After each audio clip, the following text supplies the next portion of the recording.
ಎಲ್ಲ ದೃಶ್ಯ ಮಾಧ್ಯಮ ಮತ್ತು ಪ್ರಿಂಟ್ ಮಾಧ್ಯಮದ ಮಿತ್ರರಿಗೆ ಈ ಒಂದು ಪತ್ರಿಕಾಗೋಷ್ಠಿಗೆ ಆಹ್ವಾನಿಸ್ತೀನಿ. ಕರ್ನಾಟಕ ರಾಜ್ಯ ಖಾಸಗಿ ಸಾರಿಗೆ ಸಂಘಟನೆಗಳ ಒಕ್ಕೂಟದ ಎಲ್ಲ ಒಂದು ಪತ್ರಿಕಾಗೋಷ್ಠಿಗೆ ಮಾಧ್ಯಮ ಮಿತ್ರರು ಸದಾ ನಮಗೆ ಬೆನ್ನೆಲುಬಾಗಿ ನಿಂತಿದ್ದೀರಿ, ನಮಗೆ ಸಹಕಾರವನ್ನು ಕೂಡ ಕೊಡ್ತಾ ಇದ್ದೀರಿ. ಅದಕ್ಕೆ ಮತ್ತೊಮ್ಮೆ ಧನ್ಯವಾದ. ಸ್ನೇಹಿತರೆ, ತಮಗೆಲ್ಲ ಗೊತ್ತಿದೆ, ನಿನ್ನೆ ದಿವಸ ಅಂದರೆ 1ನೇ ತಾರೀಕು 1/7/2025 ಒಂದು ಅಗ್ರಿಗೇಟರ್ ರೂಲ್ಸ್ 2025 ಅಂತೇಳಿ ಬಂತು. ಇದು ಬಿಡುಗಡೆ ಆದ ಒಂದು ಸುಮಾರು 3-3:30 ಗಂಟೆಗೆ ಮಧ್ಯಾಹ್ನ ಅಪ್ಲೋಡ್ ಆಗುತ್ತೆ ವೆಬ್ಸೈಟಲ್ಲಿ. ಮಾರ್ಕ್ನ ಮಿನಿಸ್ಟ್ರಿ ಆಫ್ ರೋಡ್ ಟ್ರಾನ್ಸ್ಪೋರ್ಟ್ ಅದರಲ್ಲಿ ಅಪ್ಲೋಡ್ ಆಗುತ್ತೆ. ಅದು ಹೇಗೆ ಇದು ಪ್ರಚಲಿತವಾಗುತ್ತೆ ಅಂತಂದ್ರೆ ಬಹಳ ಆಶ್ಚರ್ಯಕರವಾದಂಥ ರೀತಿಯಲ್ಲಿ ಇದು ಪ್ರಚಾರಕ್ಕೆ ಒಳಪಡುತ್ತೆ. ಕಾರಣ ಇಷ್ಟೇ, ಈ ಅಗ್ರಿಗೇಟರ್ ರೂಲ್ಸ್ ಪರವಾಗಿ ಈಗ ಆಲ್ರೆಡಿ ನ್ಯಾಯಾಲಯದಲ್ಲಿ ಬೈಕ್ ಟ್ಯಾಕ್ಸಿ ವಿಚಾರದಲ್ಲಿ ಒಂದು ರಿಟ್ ಅಪೀಲ್ ಅರ್ಜಿಗಳು ಈಗ ಆಲ್ರೆಡಿ ಹಿಯರಿಂಗ್ ಬಂದಿದೆ, ಬರ್ತಾ ಇದೆ ಡೇ ಬೈ ಡೇ. ನಿನ್ನೆ ಇತ್ತು, ಇವತ್ತಿಲ್ಲ, ನಾಳೆ ಇದೆ. ಆದ್ರೆ ಈ ಒಂದು ಕ್ಷಣದಲ್ಲಿ, ಈ ಒಂದು ಸಮಯದಲ್ಲಿ ಈ ಒಂದು ಅಗ್ರಿಗೇಟರ್ ರೂಲ್ಸ್ ಒಂದು 3-3:30 ಅವತ್ತಿನ ದಿವಸನೇ 1ನೇ ತಾರೀಕಿಗೆ ಅಪ್ಲೋಡ್ ಆಗುತ್ತೆ. ಸಂಜೆ 3:30-4 ಗಂಟೆಗೆ 5 ಗಂಟೆಗೆಲ್ಲ ಇದು ಬಹಳ ದೊಡ್ಡ ಮಟ್ಟದಲ್ಲಿ ಪ್ರಚಾರಕ್ಕೆ ಬರುತ್ತೆ. ಸೋಷಿಯಲ್ ಮೀಡಿಯಾಗಳಲ್ಲಿ ಮೊನ್ನೆ ಎಲ್ಲರೂ ಫೇಸ್ಬುಕ್ ಅಲ್ಲಿ, ತಮ್ಮ ಟ್ವಿಟ್ಟರ್ ಖಾತೆಗಳಲ್ಲಿ ಕರ್ನಾಟಕ ರಾಜ್ಯದಲ್ಲಿ ಕೇಂದ್ರ ಸರ್ಕಾರ ಬೈಕ್ ಟ್ಯಾಕ್ಸಿಗೆ ಅನುಮತಿ ಕೊಟ್ಟಿದೆ, ರಾಜ್ಯ ಸರ್ಕಾರ ಕೊಡೋದು ಮಾತ್ರ ಬಾಕಿ ಇದೆ, ರಾಜ್ಯ ಸರ್ಕಾರ ಯಾಕೆ ಕೊಡ್ತಾ ಇಲ್ಲ, ರಾಜ್ಯ ಸರ್ಕಾರ ಇದಕ್ಕೆ ಅನುಮತಿ ಮಾಡಿಕೊಡಬೇಕು, ಕೇಂದ್ರ ಸರ್ಕಾರನೇ ಕೊಟ್ಟಿದ್ದಾಗ ರಾಜ್ಯ ಸರ್ಕಾರ ನಿಮ್ದೇನು ತೊಂದರೆ, ಈ ರೀತಿಯಾದಂತಹ ಹಲವು ವಿಷಯಗಳು ಸೋಷಿಯಲ್ ಮೀಡಿಯಾಗಳಲ್ಲಿ ಬಿತ್ತರಗೊಂಡಿದೆ. ನಿನ್ನೆ ಅದಾದ ನಂತರ ನಾವು ಮೊನ್ನೆ ತಾರೀಕು ನಾವು ಕೂಡ ಅದರ ರಾತ್ರಿ ಈ ಒಂದು ಇದನ್ನ ಅಗ್ರಿಗೇಟರ್ ರೂಲ್ಸ್ ಅನ್ನ ಡೌನ್ಲೋಡ್ ಮಾಡಿಕೊಂಡು ಓದಿ ನೋಡಿದಾಗ ಇದು ಕೇವಲ ತಾವು ನಮ್ಮ ಒಂದು ನಾಲೆಡ್ಜ್ಗೋಸ್ಕರ ನಾನು ಇಲ್ಲಿ ಹೇಳಲಿಕ್ಕೆ ಇಷ್ಟಪಡ್ತಾ ಇದ್ದೀನಿ. ಈ ಒಂದು ಅಗ್ರಿಗೇಟರ್ ರೂಲ್ಸ್ ಏನಿದೆ, ಗೈಡ್ಲೈನ್ಸ್ ಇದೆ ಏನಿದೆ 2025, ಇದು ಗೈಡ್ಲೈನ್ಸ್ ಮಾತ್ರ. ಇದು ಯಾವುದೋ ರೀತಿಯಾದಂತ ಕಾನೂನಲ್ಲ, ಅಡ್ವೈಸರಿ ಅಂತಂದ್ರೆ ನೀವು ಈ ರೀತಿಯಲ್ಲಿ ಮಾಡಬಹುದು, ಮಾಡಲೇಬೇಕು ಅಂತ ಹೇಳ್ಬಿಟ್ಟೇನಲ್ಲ. ಆದ್ರೆ ಎಲ್ಲೋ ಒಂದು ರೀತಿಯಲ್ಲಿ ಮೊನ್ನೆಯಿಂದ ಸೋಷಿಯಲ್ ಮೀಡಿಯಾದಲ್ಲಿ ಕೇಂದ್ರ ಸರ್ಕಾರ ಅನುಮತಿನೇ ಕೊಟ್ಬಿಟ್ಟಿದೆ ಅನ್ನೋ ರೀತಿಯಲ್ಲಿ ಬಿಂಬಿಸ್ತಾ ಇತ್ತು. ಇದು ದಯವಿಟ್ಟು ತಪ್ಪು ಗ್ರಹಿಕೆ. ಮತ್ತೆ ಈ ಗೈಡ್ಲೈನ್ಸ್ ಅಲ್ಲಿ ದೊಡ್ಡ ಮಟ್ಟದಲ್ಲಿ ಇವತ್ತು ಸಾರ್ವಜನಿಕರಿಗೆ ದೊಡ್ಡ ಮಟ್ಟದಲ್ಲಿ ಅನ್ಯಾಯ ಆಗಿದೆ. ನಾನು ಆಟೋ ಚಾಲಕರು ಮತ್ತು ಆಟೋ ಮಾಲೀಕರ, ಟ್ಯಾಕ್ಸಿ ಚಾಲಕರು ಮತ್ತು ಟ್ಯಾಕ್ಸಿ ಮಾಲೀಕರ ಇದಕ್ಕೆ ನಾನು ವಿಷಯಕ್ಕೆ ಮತ್ತೆ ಬರ್ತೀನಿ. ತಾವು ಏಕೆ ಅಂತ ಕೇಳ್ಬೋದು, ಹೇಗೆ ಸಾರ್ವಜನಿಕರಿಗೆ ಅನ್ಯಾಯ ಆಗಿದೆ. ದಯವಿಟ್ಟು ಇದು ರೂಲ್ 17 ತಾವು ತೆಗೆದು ನೋಡಿದ್ರೆ ದುರದೃಷ್ಟ ಅಂತ ಹೇಳಲಿಕ್ಕೆ ಇಷ್ಟಪಡ್ತೀನಿ. ಯಾವ ಮಹಾಶಯ ಇದನ್ನ ಮಾರ್ಕ್ಗೆ ಅಧಿಕಾರಿ, ಜಾಯಿಂಟ್ ಸೆಕ್ರೆಟರಿನೋ ಅಥವಾ ಅಡಿಷನಲ್ ಸೆಕ್ರೆಟರಿನೋ ಅಂಡರ್ ಸೆಕ್ರೆಟರಿನೋ ಗೊತ್ತಿಲ್ಲ, ಮಾನ್ಯ ಮಂತ್ರಿಗಳ ಗಮನಕ್ಕೆ ಇದು ಬಂದಿದೆಯೋ ಇಲ್ವೋ, ಕೇಂದ್ರ ಮಂತ್ರಿಗಳ ಗಮನಕ್ಕೆ ಬಂದಿದೆಯೋ ಇಲ್ವೋ, ಅದು ಕೂಡ ನನಗೆ ಅನುಮಾನ ಇದೆ. ಒಬ್ಬ ಕಾಮನ್ ಮ್ಯಾನ್ ಯಾವ ರೀತಿ ಯೋಚನೆ ಮಾಡ್ತಾನೆ ಆ ರೀತಿಯಲ್ಲಿ ಯೋಚನೆ ಮಾಡಿ ಈ ಗೈಡ್ಲೈನ್ಸ್ ಪ್ರಿಪೇರ್ ಮಾಡಿದ್ವಿ. ಯಾಕೆ ಅಂತ ಹೇಳಿ ತಾವು ಕೇಳ್ಬೋದು. ನೋಡಿ, ಇದರಲ್ಲಿ 17 ಬಂದು ಫೇರ್ ರೆಗ್ಯುಲೇಷನ್ ಅಂತ, ರೂಲ್ 17 ಅಲ್ಲಿ ಫೇರ್ ರೆಗ್ಯುಲೇಷನ್ ಅಂತ ಹೇಳ್ಬಿಟ್ಟಿದೆ, ರೆಗ್ಯುಲೇಷನ್ ಆಫ್ ಫೇರ್. ಇದರಲ್ಲಿ ಒಂದು ಹೇಳ್ತಾರೆ ಏನಂದ್ರೆ, ಮೊದಲನೇ ಪಾಯಿಂಟ್ 17.1 ಅಲ್ಲಿ ಏನು ಬೇಸ್ ಫೇರ್ ಕರ್ನಾಟಕ ರಾಜ್ಯ ಸರ್ಕಾರ ಆಗ್ಲಿ ಯಾವುದೇ ಒಂದು ಸರ್ಕಾರ, ಸ್ಟೇಟ್ ಗವರ್ಮೆಂಟ್ ಫಿಕ್ಸ್ ಮಾಡಿರುತ್ತೋ ಆ ಬೇಸ್ ಫೇರ್ ಅನ್ನ, ಅದಾದ ನಂತರ 3 ಕಿಲೋಮೀಟರ್ ಮಿನಿಮಮ್ ಇರಬೇಕು.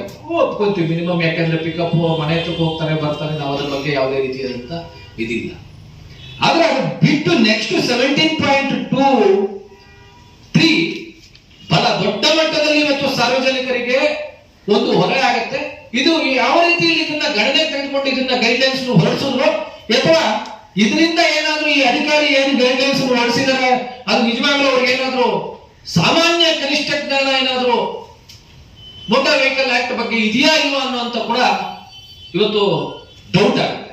ಯಾಕೆ ಅಂದ್ರೆ 17.3 ಇಲ್ಲಿ aggregator shall be permitted to charge a minimum of 50% lower than the base fare.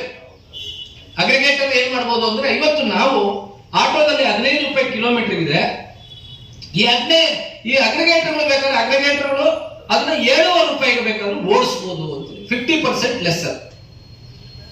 ಆದ್ರೆ ಅದರಿಂದ ಸಾರ್ವಜನಿಕರಿಗೆ ನಿಜವಾಗ್ಲೂ ತೊಂದರೆ ಆಗೋದಿಲ್ಲ, ಒಪ್ಕೊಂಬೋಣ, ಅವ್ರಿಗೆ ಲಾಭನೇ ಆಗುತ್ತೆ.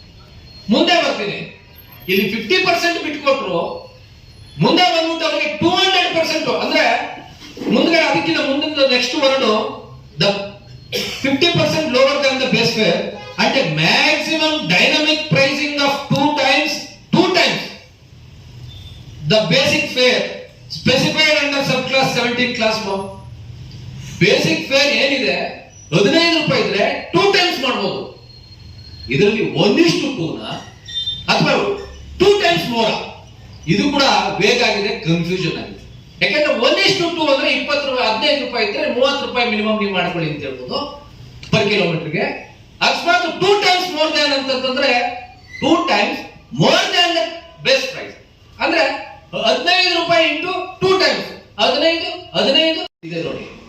ಇಂಡೈರೆಕ್ಟ್ ಆಗಿ ಬರೋದು 20% ಕಮಿಷನ್ ನೀವು ತಗೊಳ್ಳಿ ಅಂತ ಹೇಳಲ್ಲ. ಡ್ರೈವರ್ಗೆ ನೀವೇನು ಅಗ್ರಿಗೇಟರ್ ಕಲೆಕ್ಟ್ ಮಾಡ್ಕೊಂತೀರಿ 80% ಡ್ರೈವರ್ ಕೊಡಿ ಅಂತ ಹೇಳ್ತದೆ. ಅಂದ್ರೆ 20% ನೀವು ಇಟ್ಕೊಂಬಿಡಿ ಅಂತ ಇಂಡೈರೆಕ್ಟ್ ಆಗಿ ಹೇಳುವಂಥದ್ದು. ಮತ್ತೆ of the applicable fair including the cost under drivers fair and the remaining charges may be retained as the apportioned fair by the aggregator. Remaining ಎಷ್ಟು? ಯಾಕೆ ಹಿಂದಿನ ಒಂದು ಈ ರೀತಿ ತಿನ್ನೋದು ನೇರವಾಗಿ ತಿನ್ನೋದಲ್ಲ, ಹಿಂದಿನಿಂದ ತಿನ್ನಲಿಕ್ಕೆ ಅಗ್ರಿಗೇಟರ್ಗೆ ಈ ಕೇಂದ್ರ ಸರ್ಕಾರದ ನೀತಿ ಗೈಡ್ಲೈನ್ಸ್ ಅನುವು ಮಾಡಿಕೊಡ್ತಾ ಇದೆ. 20% ನೀವು ಕಮಿಷನ್ ತಗೊಳ್ಳಿ ಅಂತ ನೇರವಾಗಿ ಹೇಳ್ತಾ ಇದೆ. ಅದೇ ನಮ್ಮ ಅಗ್ರಿಗೇಟರ್ ರೂಲ್ಸ್, ಕರ್ನಾಟಕ ರಾಜ್ಯದ ಅಗ್ರಿಗೇಟರ್ ರೂಲ್ಸ್ ಸ್ಟ್ರಿಕ್ಟ್ ಆಗಿದೆ. ಯಾವುದೇ ಕಾರಣಕ್ಕೆ ಆಗಲಿ 5% ಗಿಂತ ಹೆಚ್ಚಾಗಿ ತಗೋಬಾರದು. ಮತ್ತೆ ಅದಾದ್ಮೇಲೆ ನೆಕ್ಸ್ಟ್ ದುರದೃಷ್ಟ ಅಂತ ಹೇಳ್ಬೋದು. ಈ ಒಂದು ಪ್ಯಾರಾ ಮಾತ್ರ 17.7 ರೂಲ್ 17.7 ಏನಿದೆ ಇದು ಇಡೀ ದೇಶದಲ್ಲೇ ಒಂದು ದುರಂತ ಅಂತ ಹೇಳ್ಬೋದು. ಮುಂದಕ್ಕೆ MNC ಕಂಪನಿಗಳು ಯಾವ ರೀತಿ ಸಾರ್ವಜನಿಕರ ರಕ್ತವನ್ನು ಹೀರ್ಬೋದು ಅಂತ ಹೇಳ್ಬಿಟ್ಟು ಹೇಳೋದಕ್ಕೆ ನಾನು ಬಯಸ್ತೀನಿ. ನೋಡಿ, ಇದರಲ್ಲಿ ಏನ್ ಹೇಳುತ್ತೆ ಅಂತಂದ್ರೆ, ಅಕಸ್ಮಾತ್ ಯಾವುದೇ ಒಂದು ರಾಜ್ಯ ಸರ್ಕಾರಗಳು ದರವನ್ನು ನಿಗದಿಪಡಿಸದೇ ಇದ್ರೆ ಯಾವುದೇ ಒಂದು ವೆಹಿಕಲ್ಗೆ, ಆಟೋಗಾಗಿರ್ಬೋದು, ಎಲೆಕ್ಟ್ರಿಕ್ ವೆಹಿಕಲ್ಸ್ ಆಗಿರ್ಬೋದು, ಫಾರ್ ಎಕ್ಸಾಂಪಲ್ ಬೈಕ್ ಟ್ಯಾಕ್ಸಿಗಳಿಗೆ ನಮ್ಮಲ್ಲಿ ದರ ಇಲ್ಲ, ಯಾವುದೇ ರಾಜ್ಯಗಳಲ್ಲೂ ಕೂಡ ದರ ಇಲ್ಲ. ದರವನ್ನು ನಿಗದಿಪಡಿಸದೇ ಇದ್ರೆ ಯಾರು ದರವನ್ನು ನಿಗದಿಪಡಿಸಬೇಕು?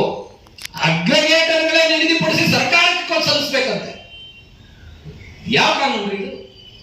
ತೊಗಲಕ್ ತರ್ತಾರಿದ್ದಂಗಿದೆ ನೋಡಿ. 17.7 ಏನ್ ಹೇಳುತ್ತೆ ಅಂದ್ರೆ, ಅಲ್ಲಿ ನಾನು ಫಸ್ಟ್ ಇದು ಬಿಟ್ಬಿಡ್ತೀನಿ. In fare has not been determined by the state government. ಯಾವ ಸ್ಟೇಟ್ಗಳು ಯಾವ ದರವನ್ನು ನಿಗದಿಪಡಿಸಿಲ್ಲ, the base fare may be notified to the state government aggregator for the purpose of fare regulation. ಯಾರಿಂದ? ಬೈದ ಅಗ್ರಿಗೇಟರ್ಸ್ ಅಂತೆ. ಅಂದ್ರೆ ಅಗ್ರಿಗೇಟರ್ ಕಡೆಯಿಂದ ಅವರ ದರವನ್ನು ನಿಗದಿಸ್ಬಿಟ್ಟು ಅವ್ರು ಸರ್ಕಾರಕ್ಕೆ ಸಲ್ಲಿಸಬೇಕು, ನಾನು ಇಷ್ಟು ನಿಗದಿಪಡಿಸಿದೆ. ಎಂತ ದುರಂತ ಆಗಿತ್ತು ರಾಜ್ಯದಲ್ಲಿ, ದೇಶದಲ್ಲಿ. ಇದು ಯಾವ ಅಧಿಕಾರಿ ಮಾಡಿದ್ದಾನೆ? ಯಾರ ಪರ ಮಾಡಿದ್ದಾನೆ? ಅಧಿಕಾರಿಗಳು ಇಲ್ಲಿ ಇವರು ಈ ಅಗ್ರಿಗೇಟರ್ ಕಂಪನೀಸ್ಗಳಿಂದ ಏನೇನು ಪಡ್ಕೊಂತಾ ಇದ್ದಾರೆ, ಸವಲತ್ತುಗಳನ್ನು ಪಡ್ಕೊಂಡಿದ್ದಾರೆ.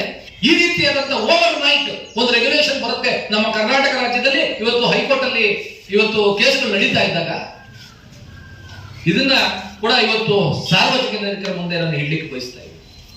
ಸ್ನೇಹಿತರೆ, ಅದಾಗೋದ್ಮೇಲೆ ಕ್ಯಾನ್ಸಲೇಷನ್ ಆಫ್ ರೈಡ್ ತಮಗೆ ಇವತ್ತು ಹೇಳಲಿಕ್ಕೆ ಬಯಸ್ತೀನಿ. ಕ್ಯಾನ್ಸಲೇಷನ್ ಯಾರೇ ಮಾಡಿದ್ರೆ ಕೂಡ, ಡ್ರೈವರ್ ಮಾಡಿದ್ರೆ ಕೂಡ ಡ್ರೈವರ್ ಕಡೆಯಿಂದ 10% ತಗೊಳ್ಳಿ ಅಂತ ಹೇಳಿದ್ದಾರೆ. ಇವ್ರು ಮಾಡಿದ್ರೆ, ಪ್ಯಾಸೆಂಜರ್ ಮಾಡಿದ್ರೆ ಪ್ಯಾಸೆಂಜರ್ ಇಂದಾನು 10% ತಗೊಳ್ಳಿ ಅಂತ ಹೇಳಿದ್ದಾರೆ. ಬಟ್ ಈ 10% ತೆಗೆದುಕೊಂಡಂತದ್ದು ಯಾರು ಹೋಗುತ್ತೆ? ಯಾರು ಹೋಗ್ಬೇಕು? ಡ್ರೈವರ್ ಕೊಡ್ಬೇಕಾ? ಬಂಡವಾಳ ಹಾಕಿದ್ದಾನೆ, 4 ಕಿಲೋಮೀಟರ್ 3 ಕಿಲೋಮೀಟರ್ ಹುಡುಕೊಂಡು ಹೋಗಿರ್ತಾನೆ, ಅಲ್ಲಿ ಮನೆ ಹತ್ರ ಪಿಕಪ್ ಮಾಡಕ್ ಹೋಗಿರ್ತಾನೆ, ಅಲ್ಲಿ ಕ್ಯಾನ್ಸಲ್ ಆದಾಗ ಆ ದುಡ್ಡು ಯಾರು ಕೊಡಬೇಕು?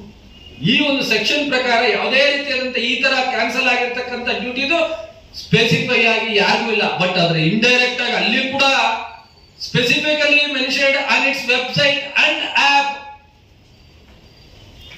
ಯಾಕೆ? ಅಗ್ರಿಗೇಟರ್ಗೆ ಹೋಗ್ಬೇಕು.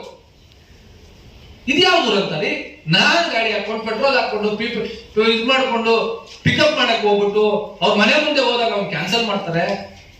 ನನ್ನ ದುಡ್ಡು ಹಾಕಿದೀನಿ, ನನ್ನ ಫ್ಯೂಯಲ್ ಹಾಕಿದ್ದೀನಿ, ನನ್ನ EMI ಕಟ್ತಾ ಇದ್ದೀನಿ, ನಾನು ಇನ್ಶೂರೆನ್ಸ್ ಕಟ್ತಾ ಇದ್ದೀನಿ, ನನ್ನ ಜೀವನಕ್ಕೋಸ್ಕರ ಸೆಲ್ಫ್ ಎಂಪ್ಲಾಯ್ಮೆಂಟ್ ಸ್ಕೀಮ್ ಅಲ್ಲಿ ನಾನು ಗಾಡಿನ ಹಾಕೊಂಡಿದ್ದೀನಿ. ಅದ್ರ ದುಡ್ಡು 10% ಡಿಡಕ್ಟ್ ಮಾಡಿದ್ ಮಾತ್ರ ಇವ್ರಿಗೆ ಹೋಗ್ಬೇಕು. ಸೊ ಇದು ಒಂದು ದೊಡ್ಡ ರೀತಿಯಾದಂತ ನಮ್ಮ ಆಟೋ ಚಾಲಕರಿಗೆ ಮತ್ತು ಮಾಲೀಕರಿಗೆ ಆಗ್ತಾ ಇರ್ತಕ್ಕಂಥ ದುರಂತ. ಈಗ ಬರ್ತೀನಿ ಸ್ನೇಹಿತರೆ, ಈಗ ಇದು ಅತಿ ಮುಖ್ಯವಾಗಿರ್ತಕ್ಕಂಥ ಇದು ವಿಷಯ ಏನು. ಇವಾಗ ಸೋಷಿಯಲ್ ಮೀಡಿಯಾದಲ್ಲಿ ಆಲ್ರೆಡಿ ಕೊಟ್ಟು ಬಿಟ್ಟಿದ್ದಾರೆ ಬೈಕ್ ಟ್ಯಾಕ್ಸಿ ಪರ್ಮಿಷನ್ ಕೇಂದ್ರ ಸರ್ಕಾರ ಅನ್ನೋದು. ದಯವಿಟ್ಟು ಅದು ತಪ್ಪು ಕಲ್ಪನೆ. ಹಿಂದೆ ಇದೇ ಅಗ್ರಿಗೇಟರ್ ಕಂಪನಿಗಳು ನ್ಯಾಯಾಲಯದಲ್ಲಿ ವಾದ ಮಂಡಿಸುವಾಗ ನಮ್ಗೆ ಹೇಳಿತ್ತು, ರಾಜ್ಯ ಸರ್ಕಾರಕ್ಕೆ ಯಾವುದೇ ರೀತಿಯಾದಂತ ಅಧಿಕಾರ ಇಲ್ಲ ಅಗ್ರಿಗೇಟರ್ಸ್ ಬಗ್ಗೆ ನೀವು ಕಂಟ್ರೋಲ್ ಮಾಡ್ಲಿಕ್ಕೆ. ಸೆಕ್ಷನ್ 67 ಬಂದು ಏನಿದ್ರು ರಾಜ್ಯದಲ್ಲಿ ಸ್ಟೇಜ್ ಕ್ಯಾರೇಜ್ ಪಡ್ಕೊಂಡಿರ್ತಕ್ಕಂಥ ಸ್ಟೇಜ್ ಕ್ಯಾರೇಜ್ಗಳಿಗೆ, ಕಾಂಟ್ರಾಕ್ಟ್ ಕ್ಯಾರೇಜ್ ಬಸ್ಸುಗಳಿಗೆ, ವಾಹನಗಳಿಗೆ ಅನ್ವಯಿಸ್ತದೆ, ಟ್ಯಾಕ್ಸಿಗಳಿಗೆ ಮತ್ತು ಇದಕ್ಕೆ ಅನ್ವಯಿಸೋದಿಲ್ಲ. ಅದರಲ್ಲೂ ಎಸ್ಪೆಷಲಿ ನಮಗಂತೂ ಅಗ್ರಿಗೇಟರ್ ನಾವು ಅಲ್ಲೇ ಅಲ್ಲ, ನಾವು ಇಂಟರ್ಮೀಡಿಯೇಟರೀಸ್. ಇವತ್ತು ಈ ಅಗ್ರಿಗೇಟರ್ ರೂಲ್ಸ್ ಬಂದಾಗ ಯಾವ ರೀತಿ ನಾಟಕ ಮಾಡ್ತಾರೆ ಇವರು ಅಂತಂದ್ರೆ, ಈ ಅಗ್ರಿಗೇಟರ್ ರೂಲ್ಸ್ ಈ ದರಕ್ಕೆ ಸಂಬಂಧಂತ ಬಂದಾಗ ಅಗ್ರಿಗೇಟರ್ ರೂಲ್ಸ್ ಅಲ್ಲಿ ನಾವು ಬರ್ತೀವಿ, ಅಗ್ರಿಗೇಟರ್ ರೂಲ್ಸ್ ನಮ್ಗೆ ಅಪ್ಲಿಕೇಬಲ್. ಅದೇ ನೀನು ರಾಯಲ್ಟಿ ಕಟ್ಟು ಇದಕ್ಕೆ ಸರ್ಕಾರಕ್ಕೆ ನೀನು 2% ನಿನ್ನ ಟೋಟಲ್ ಇದರಲ್ಲಿ ಅಂತ ಅಗ್ರಿಗೇಟರ್ ರೂಲ್ಸ್ 2023 ಇರೋದನ್ನ ನಾವು ಗಣನೆಗೆ ತೆಗೆದುಕೊಂಡು ಹೋದಾಗ ಅವಾಗ ಮಾತ್ರ ಹೇಳ್ತಾರೆ ನಾನು ಅಗ್ರಿಗೇಟರ್ ಅಲ್ಲ, ನಾನು ಓನ್ಲಿ ಟೆಕ್ನಾಲಜಿ ಫೆಸಿಲಿಟೇಟರ್, ಇಂಟರ್ಮೀಡಿಯೇಟರಿ ಅಂತ ಹೇಳ್ತಾರೆ.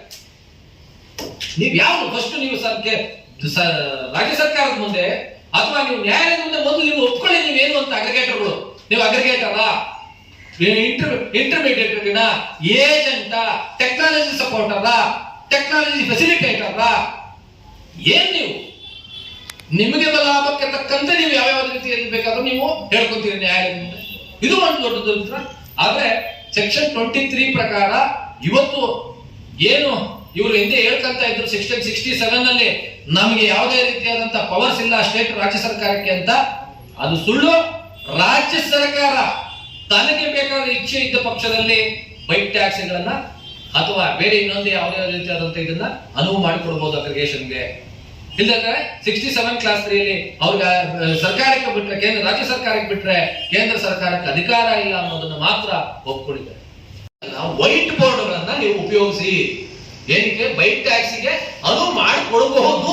ಬಹುದು ಅಂತ ಹೇಳಿದ್ರೆ ಹೊರತು ಮಾಡಿ ಅಂತ ಹೇಳಿಲ್ಲ, ಬಹುದು ಅಂತ ಹೇಳಿದ್ರೆ ಸ್ಟೇಟ್ ಗೌರ್ಮೆಂಟ್ಸ್ ಮೇ ಅಂತ ಹೇಳಿರೋದ್ರಿಂದ ರಾಜ್ಯ ಸರ್ಕಾರಗಳು ಇಷ್ಟಪಟ್ಟಲ್ಲಿ ಇಚ್ಛೆ ಪಟ್ಟಲ್ಲಿ ಅವ್ರು ಮಾಡ್ಕೊಡ್ಲಿಕ್ಕೆ ಒಂದು ಅವಕಾಶವನ್ನು ಮಾಡಿಕೊಡ್ತಾರೆ. ಆದ್ರೆ ಈ ವ್ಯಕ್ತಿಗೆ ಏನು ಕಮರ್ಷಿಯಲ್ ಯೂಸ್, ನಾನ್ ಕಮರ್ಷಿಯಲ್ ಯೂಸ್ ಯಾವುದು, ಪ್ರೈವೇಟ್ ಯೂಸ್ ಏನು ಅನ್ನುವಂತ ಕಾಮನ್ ಸೆನ್ಸ್ ಇಲ್ಲ ಅನ್ನೋದಂತೂ 100% ಗೊತ್ತಾಗ್ತಾ ಇದೆ ಈ ಒಂದು ಅಗ್ರಿಗೇಟ್. ಮತ್ತೆ ಸ್ನೇಹಿತರೆ, ಕೇಂದ್ರ ಸರ್ಕಾರ ಅನ್ನೋದನ್ನ ಲಾಸ್ಟ್ ಎಕ್ಸ್ಪ್ಲೈನ್ ಮಾಡಿ ನಾನು ಮುಕ್ತಾಯ ಮಾಡ್ತೀನಿ. ಏನು ಅಂತಂದ್ರೆ ಕಳೆದ ಇದೆ ಅಂದ್ರೆ ಲಾಸ್ಟ್ ಇವಾಗ ಇದು ಬಂದಿರತಕ್ಕಂಥದ್ದು ಯಾವತ್ತು 1ನೇ ತಾರೀಕು, ಜಸ್ಟ್ 20 ದಿನಗಳ ಹಿಂದೆ ಇದೇ ಕೇಂದ್ರ ಸರ್ಕಾರ, ಇದೇ ಮಿನಿಸ್ಟ್ರಿ ಆಫ್ ರೋಡ್ ಟ್ರಾನ್ಸ್ಪೋರ್ಟ್ ಒಂದು ನೋಟಿಫಿಕೇಶನ್ ಹೊರಡಿಸುತ್ತೆ. ಏನಂತ ಹೊರಡಿಸುತ್ತೆ? Regulation of private vehicles use by e-commerce and quick commerce delivery personnel. ಯಾವುದೇ ರೀತಿಯಾದಂತ ವೈಟ್ ಬೋರ್ಡ್ ಇರ್ತಕ್ಕಂಥ ಬೈಕ್ಗಳನ್ನ ಡೆಲಿವರಿಗೂ ಕೂಡ ನೀವು ಝೊಮ್ಯಾಟೊ ಫುಡ್ ಇದು ಎಲ್ಲ ಏನು ಕೊರಿಯರ್ಸ್ ಇವರು ಕೂಡ ಯೂಸ್ ಮಾಡಬಾರ್ದು ಅಂತ ಹೊರಡಿಸುತ್ತೆ. ಇದು 10ನೇ ತಾರೀಕು ಕಳೆದ ಮಂತು, ಜಸ್ಟ್ 20 ದಿವಸಕ್ಕೆ ತಮ್ಮ ಈ ಅಗ್ರಿಗೇಟರ್ ಕಂಪನಿಗಳ ಒತ್ತಡವೋ ಏನೋ ಗೊತ್ತಿಲ್ಲ, ಇಮಿಡಿಯೇಟ್ ಆಗಿ ತನ್ನ ರೂಲ್ಸ್ ಅನ್ನ 2025 ಚೇಂಜ್ ಮಾಡ್ತಾರೆ. ಈ ಒಂದು ಏನು ನಿನ್ನೆಯಿಂದ ಸೋಷಿಯಲ್ ಮೀಡಿಯಾದಲ್ಲಿ ಸಾರ್ವಜನಿಕರ ಮತ್ತು ಉಳಿದಂತ ಎಲ್ಲರಿಗೂ ಏನು ದ್ವಂದ್ವ ನೀಡಿತ್ತು, ಈ ವಿಷಯಕ್ಕೆ ಸಂಬಂಧಪಟ್ಟಂತೆ ಸ್ನೇಹಿತರೆ ಒಂದು ಕ್ಲಾರಿಫಿಕೇಶನ್ ದಯವಿಟ್ಟು ಸಾರ್ವಜನಿಕರಿಗೆ ತಿಳಿಸಬೇಕು ಅನ್ನುವಂಥ ಉದ್ದೇಶದಿಂದ ಇವತ್ತು ಈ ಒಂದು ಪ್ರೆಸ್ ಮೀಟ್ ಅನ್ನ ಕರೆದಿದ್ದೀವಿ. ಇದರಲ್ಲಿ ನಾನು ಇವತ್ತು ಸ್ಪಷ್ಟೀಕರಣವನ್ನ ಕೊಟ್ಟಿದ್ದೀನಿ ಅನ್ಸುತ್ತೆ. ಯಾವ ರೀತಿಯಲ್ಲಿ ಸಾರ್ವಜನಿಕರಿಗೆ ತೊಂದರೆ ಆಗ್ತದೆ ಈ ರೂಲ್ಸ್ ಇಂದ, ಯಾವ ರೀತಿಯಲ್ಲಿ ಆಟೋ ಚಾಲಕರು ಟ್ಯಾಕ್ಸಿ ಚಾಲಕರಿಗೆ ತೊಂದರೆ ಆಗುತ್ತೆ, ಯಾವ ರೀತಿಯಲ್ಲಿ ಈ ಅಗ್ರಿಗೇಟರ್ಗಳು 1:2 ಟೈಮ್ಸ್ ತಗೊಳ್ಳೋದಕ್ಕೆ ಅವಕಾಶವನ್ನು ಮಾಡಿಕೊಟ್ಟಿದೆ, ಇಲ್ಲಿಗಲ್ ಆಗಿದೆ. ಮತ್ತೆ ಇದು ಕೇವಲ ಮೋಟಾರ್ ಆಕ್ಟ್ ವೆಹಿಕಲ್ ಆಕ್ಟ್ಗೆ ವಿರೋಧ ಮಾತ್ರ ಅಲ್ಲ, ಇದು ಕಾಂಪಿಟೇಷನ್ ಆಕ್ಟ್ಗೂ ಕೂಡ ವಿರೋಧ ಇದೆ. ಕಾಂಪಿಟೇಷನ್ ಆಕ್ಟ್ ಅಲ್ಲಿ ಹೇಳುತ್ತೆ ಯಾವುದೇ ರೀತಿಯಾದಂತ ಅನ್ಹೆಲ್ದಿ ಕಾಂಪಿಟೇಷನ್ಗೆ ಅವಕಾಶ ಮಾಡ್ಕೊಡಬಾರ್ದು ಅಂತ. 15% ಇವತ್ತು ಡಿಕ್ರೀಸ್ ಮಾಡಿ ಅಂದ್ರೆ ಅನ್ಹೆಲ್ದಿ ಕಾಂಪಿಟೇಷನ್, 200 ಟೈಮ್ಸ್ ಅಂದ್ರೆ 2 ಟೈಮ್ಸ್ ಎಕ್ಸ್ಟ್ರಾ ತಗೊಳ್ಳಿ ಅಂದ್ರೆ ಕೂಡ ಅದು ಅನ್ಹೆಲ್ದಿ ಕಾಂಪಿಟೇಷನ್ ಆಗುತ್ತೆ, ಅನಾರೋಗ್ಯಕರ ಸ್ಪರ್ಧೆ ಆಗುತ್ತೆ. ಅದರಿಂದ ಇದು ಕೂಡ ಒಂದು ರೀತಿಯಲ್ಲಿ ಕಾನೂನಿನ ಅಡಿಯಲ್ಲಿ ಈ ಎಲ್ಲ ಅಗ್ರಿಗೇಟರ್ ರೂಲ್ಸ್ ಏನಿದೆ ಇದು ಒಂದು ರೀತಿ ನಮ್ಮ ಒಂದು ವಕೀಲರ ಇದರಲ್ಲಿ ಹೇಳ್ಬೇಕು ಅಂದ್ರೆ ಅನ್ಕಾನ್ಸ್ಟಿಟ್ಯೂಷನಲ್ ಅಂತ ಹೇಳಲಿಕ್ಕೆ ಬಯಸ್ತೀನಿ. ತಾವೇನಾದ್ರೂ